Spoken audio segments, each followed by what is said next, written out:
जय जगन्नाथ। आम चैनल आमे ओडिया आम जगन्नाथ आपण समस्त को स्वागत, हार्दिक स्वागत। आम पुरी आज जगन्नाथ चंदन यात्रा समय आमर महाकालेश्वर जड़े अति सुंदर भक्त आसी भगवान को दर्शन पाई। आमे तांको किसी बुझा जे से भक्त को किपरि लगिला आम जगन्नाथ धाम।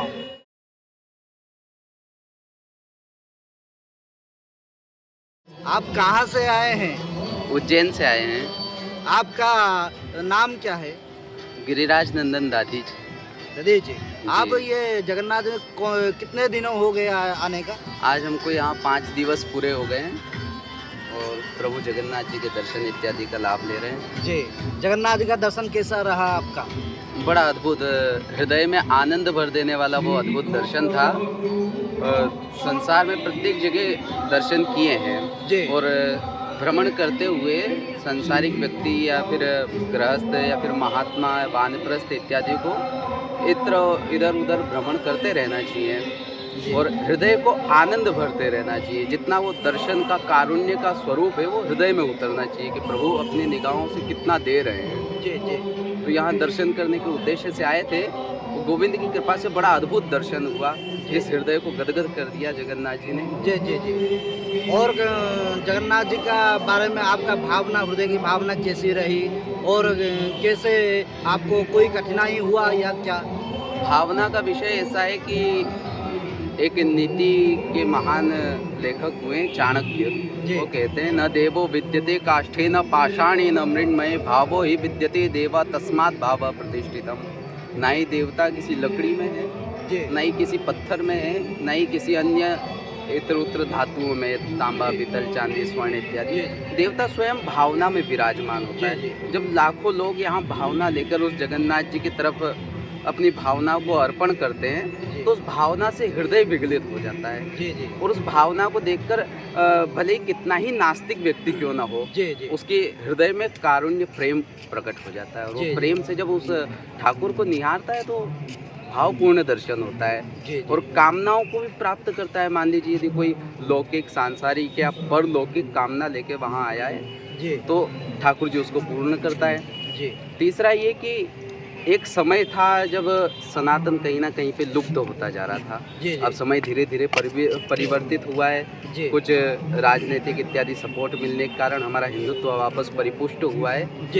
और उस हिंदुत्व के कारण आज यहाँ लाखों संख्या में भक्त श्रद्धालु इत्यादि विराजमान है। तो उनके उस भाव को देखकर आनंद महात्मा इसी प्रकार प्रेम में मग्न रहता है कि चलिए सांसारिक व्यक्ति भी उसकी तरफ बढ़ रहा है। तो ठाकुर जी की दया है। जी जी। और भी बता दें, कल से हमारा पुरी में जो चंदन यात्रा हो रहा है, अभी चंदन का दूसरा दिन आज है। आज का दर्शन आपको कैसा लगा? ये बड़ा अद्भुत समारोह था और ठाकुर जी की दया से इसका भी दर्शन किया गया और आनंद लिया गया। काफ़ी भक्त इत्यादि यहाँ पे विराजमान थे। ठाकुर जी नौका के अंतर्गत विराजमान थे और साथ में बाबा भोलेनाथ भी थे। तो हम उज्जैन के रहने वाले हैं, अधिक लगाव बाबा भोलेनाथ से है ही प्रायः। लेकिन यहाँ पर जब उनका संगोष्ठी देखा गया तो विष्णु जगन्नाथ के परम भक्त वैष्णवों में अधिष्ठात्री या फिर सर्व ऊपर जो आते हैं वो बाबा भोलेनाथ हैं। और उनका भी यहाँ पे उनके साथ में नौका विहार इत्यादि देखा गया, दर्शन किया गया। तो बड़ा अद्भुत अलौकिक दर्शन था। जी जी जी। और महाकाल जी के बारे में कुछ थोड़ा बहुत बताइए। महाकाल का तो ऐसा है कि चिता भस्मा लेपा, वो एक ही ज्योतिर्लिंग हमारे हिसाब से भारत में ऐसा है जो भस्म चिता की भस्म का लेपन करता है। है ना। और कहते हैं महादेव शंभु सभी बात पूरे, लपेटे जटाजूट खावे धतूरे, चढ़े शीश गंगा, भुजंगा विराजे रहे सच्चिदानंद सभी काम साजे। और वो निर्गुण या फिर ये मान लीजिए ब्रह्म की उपासना करने वालों के लिए बड़ा अद्भुत स्थान है। बाबा भोलेनाथ या शिव इत्यादि के अंतर्गत महाकाल से संबंध नहीं है। प्रत्येक संसार में जितना ज्योति स्वरूप परमात्मा देखा जाता है वो बाबा भोलेनाथ के अंतर्गत विराजमान है। हमारे भगवान विष्णु क्षेत्र है, ये श्री क्षेत्र बोला जाता है, शंख क्षेत्र को बोला जाता है। इसलिए ये नरेंद्र सरोवर में बैठने से आपको कैसा आध्यात्मिक अनुभूति हो रही है?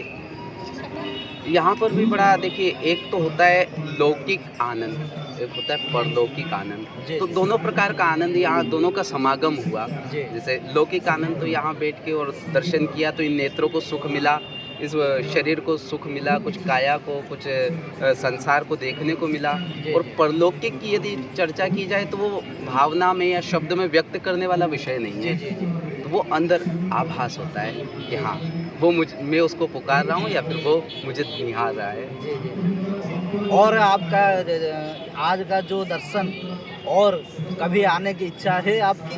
ना, बस जगन्नाथ जी बुलाते रहे, प्रत्येक क्षण मान लीजिए जाने का हृदय ही नहीं करता है। जी जी वापस तुरंत आने का विषय बन रहा है। जी जी लेकिन अब कब वो कृपा कर दें, जी क्योंकि देखिए परमात्मा की तरफ बढ़ना मनुष्य का कर्तव्य है, जी लेकिन बिना उसकी अनुमति के या बिना उसकी आज्ञा के ये एक पत्ता भी नहीं हिल सकता है संसार का। तो जितना भी कार्य हो रहा है सब कुछ उसकी दया से, उसकी कृपा से।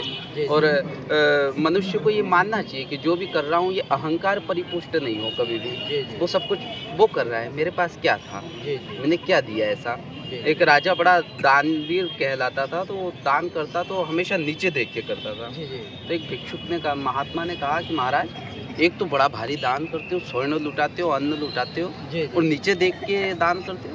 जी। कहते हैं, वो देनहार कोई और है जो देते दिन रैन। जी तो देने वाला कोई और है, जो जी। यहाँ भेजने या बुलाने वाला विषय कोई और है। जी जी हम तो केवल उसके इशारों के गुलाम हैं। जी जी। बहुत कब अच्छा किधर लगा इशारा आपसे करें। बात करने के लिए। बिल्कुल। और एक बात है, आपसे हमारा इतनी आग्रह है श्री क्षेत्र या जगन्नाथ धाम से, ऐसे ही आपसे भावना हुआ और भगवान जी का कृपा हुई और आपने यहाँ आकर भगवान जी के दर्शन किया। बहुत अच्छा लगा हमारे पूरीवासी के लिए। और हमारा भी मन में ऐसा भावना है, आप दोबारा भी और बार बार भी यहाँ आइए और भगवान जगन्नाथ जी की कृपा प्राप्त हो जाइए, यही भावना है। और एक आपसे आखिरी बात है, आप एक महाकाल का कुछ स्तोत्र वगैरह थोड़ी सी हो भी गा दीजिए। जब दक्ष प्रजापति का यज्ञ विध्वंस किया गया जी तो उस समय ब्राह्मणों ने भगवान शिव को मनाने के लिए एक स्तुति गाई। जी उसमें कहते हैं, त्वं क्रतुस्त्वं हविस्त्वं हुताशा स्वयं, त्वं हि मंत्रं समिद्धर्भपात्राणि च, त्वं सदस्योर्द्विजोदं पति देवता, अग्निहोत्रं सदा सोम आजम पशुम। प्रभु आप ही करता है, आप ही कराने वाले हैं। कहने का तात्पर्य ये है कि वहाँ पे तो उनका विषय है, लेकिन यहाँ पे ये कि इस हृदय को, इस शरीर को भेजने वाले आप ही है, इसके अंदर विराजमान होने वाले आप ही है, दर्शन देने वाले आप हैं और दर्शन करने वाले भी आप हैं। जी जी मैं नाम का यहाँ कोई विषय नहीं है। जी भी हो रहा है तो सब कुछ उसकी दया से, जी जी और वही कर रहा है, करा रहा है। रही बात दूसरी, तो तीर्थ स्थान में रहना जी या फिर परमात्मा से अधिकतम टच में रहना, जिस प्रकार मान लीजिए एक मछुआरा मछली पकड़ने जाता है, वो जाल फेंकता है, तो जो दूर मछलियाँ होती है जो उस जाल के अंदर आ जी, जाती है, और जो उसके पैरों में दौड़ती रहती है वो मछली कभी जाल में नहीं फंसती है। जी जी तो जगन्नाथपुरी से या जगन्नाथ वासियों से विशेष आग्रह ये कि हम यहाँ दर्शन कर देने नहीं आए, उनका करने आए। यहाँ जगन्नाथपुरी के जो वासी हैं उनका भी दर्शन करके हृदय आह्लादित होता है जी, जी। कि इसके अंदर भी कारुण्य बरस रहा है। जी जी जय जगन्नाथ। जय जगन्नाथ। ये आमर जड़े महान भक्त थिले, उज्जैन महाकालेश्वर पाखु आसी आज आम पुरीवासी बहुत धन्य मन करुचु। यही अनेक आमर सारा ब्रह्मांड एवं भारतवर्षर अनेक महान साधु आसती एवं आम महाप्रभु दर्शन कर जीवन कृतार्थ करती। आज यही नरेंद्र पुष्करिणी जय जगन्नाथ, जय जगन्नाथ।